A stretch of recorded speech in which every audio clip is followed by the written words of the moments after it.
안녕하세요. 지금부터 도덕 수업을 시작하겠습니다.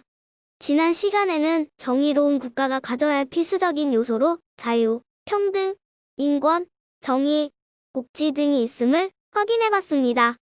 그런데 정의로운 국가라고 말할 때 정의는 과연 무엇일까요? 오늘은 바로 이 정의의 의미에 대해 생각해보겠습니다. 다들 한 번쯤 본 적이 있을 텐데요. 정의의 여신 유스티치아입니다. 디케라고 부르기도 하지요. 한 손에는 칼, 다른 손에는 저울을 들고 있습니다. 어떤 사람의 잘잘못을 정확히 저울로 재서 잘못이 드러나면 칼을 들어 처벌을 하겠다는 의미일 것입니다. 잘못한 일이 없다면 칼을 들 일은 없겠지요. 그런데 칼을 들어 처벌을 하는 것에도 정도의 차이가 있을 것입니다. 가벼운 거짓말을 한 정도로 칼을 들어 목을 베었다면 우리는 잘못에 비해 처벌이 지나치다고 이야기할 것입니다. 반면 다른 사람을 심하게 폭행하여 죽음에 이르게 한 자에게 칼만 들어 주의만 주는 식에 그친다면 처벌이 너무 가볍다고 생각할 것입니다. 두 경우 모두 정의롭다고 하기는 어렵습니다. 왜냐하면 정의의 의미란 각자에게 각자의 몫을 주는 것이기 때문입니다. 처벌을 받아야 하는 사람에게는 처벌을, 보상을 받아야 할 사람에게는 보상을, 좋은 대우를 받아야 하는 사람에게는 그에 맞는 대우를 해주는 것이 바로 정의라는 것이지요. 각자에게 돌아가야 할 몫이라면 처벌, 보상, 휴식, 권리, 대우 등을 차례로 들 수 있을 것입니다. 그런데 정의의 여신은 왜 두 눈을 가리고 있을까요? 여기에는 상반된 두 가지 가설이 있습니다. 첫 번째 가설은 잘잘못을 따져야 하는 대상의 배경을 보지 않고 오직 그 대상이 무슨 잘못을 했는지만을 가지고 공정하게 판단하기 위해 눈을 가렸다는 이야기입니다. 두 번째 가설은 정의의 여신이 처벌해야 할 대상을 정확히 보지 못하도록 만들기 위해 나쁜 마음을 품은 사람들이 눈을 가렸다는 이야기입니다.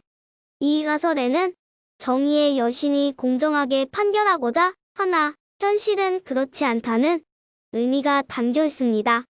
눈을 가린 이유가 무엇이든 여기에서 핵심은 공정함입니다.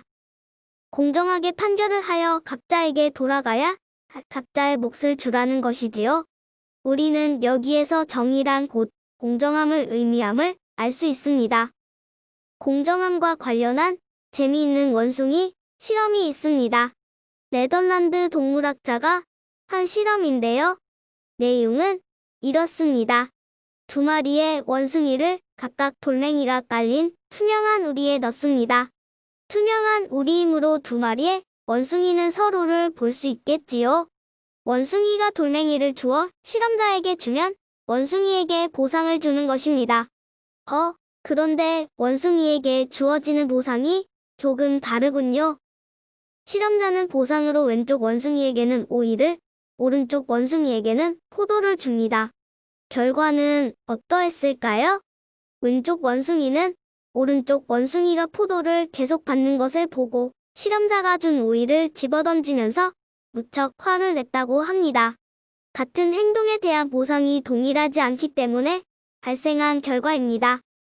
똑같이 잘못을 저질렀는데 내가 더 혼난다거나 똑같은 행동을 했는데 옆 친구가 더 많은 칭찬과 보상을 받는다면 누구나 속상하면서 부당하다고 느낄 것입니다. 내가 받아야 할 몫을 덜 받았다는 생각이 들 테니까요. 실제 우리 사회의 사례를 들어보겠습니다. 2016년에 나온 신문기사입니다.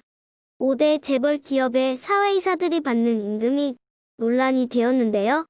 2015년의 시급인 5,580원과 비교해보면 이들 사회이사들이 시간당 337만 원을 받아 최저임금보다 약 600배가량 더 많이 받았다는 내용의 기사입니다.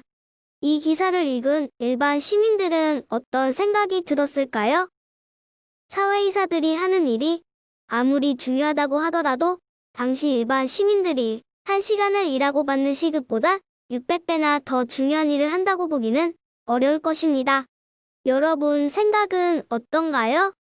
사회이사들이 받아야 할 몫이 공정하게 돌아갔다고 보시나요? 아니면 받아야 할 몫보다 더 많이 받았다고 보시나요? 우리는 이 상황을 공정하다고 말할 수 있을까요? 우리는 이러한 상황도 공정한 것인지 생각해 볼 수 있습니다.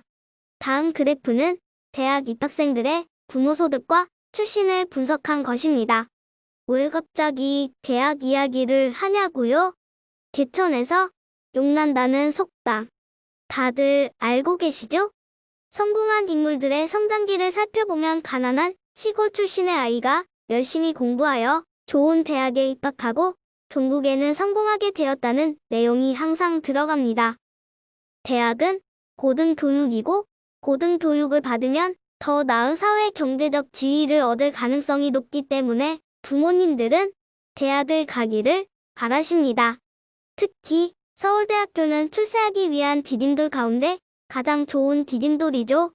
그런데 이 표는 어떤가요? 가장 낮은 소득인 1분위 소득 가정의 아이는 대학이 진학하지 않은 비율이 높고 높은 소득인 5분위 소득 가정의 아이는 4년제 대학에 진학하는 비율이 높지요. 아이의 대학 진학에 부모의 학력, 소득 사는 지역 등이 매우 큰 영향을 미친다는 것이 이제는 진실로 받아들여지는 시대입니다. 개천에서 아무리 잘나봐야 용되기 어려운 시대라는 것이지요. 많은 사회학자들은 이야기합니다. 이제는 스스로의 노력으로 자신의 부모보다 더 나은 사회 경제적인 지위를 갖기는 어려운 시대라고 말이죠. 많은 학생들이 그리고 많은 부모들이 자식의 더 나은 삶을 위해 열심히 노력합니다. 그러나 이 그림에서 보여지듯이 누군가는 아무리 치열하게 노력해도 영영 도달하지 못하기도 합니다. 이 상황 어떤가요? 태어날 때 다르게 갖고 태어나는 출발선에 의해 평생이 결정된다면 우리는 그것을 공정하다고 말할 수 없겠지요. 각자에게 돌아가야 할 각자의 몫이 돌아가지 못하니까 말입니다. 오늘은 정의의 의미인 공정함에 대해 살펴보았습니다. 수업은 여기까지입니다. 과제는 없습니다. 다음 주는 등교일이니 그동안의 과제를 꼭 챙겨오시기 바랍니다. 남은 기간 건강히 지내다 학교에서 만나요.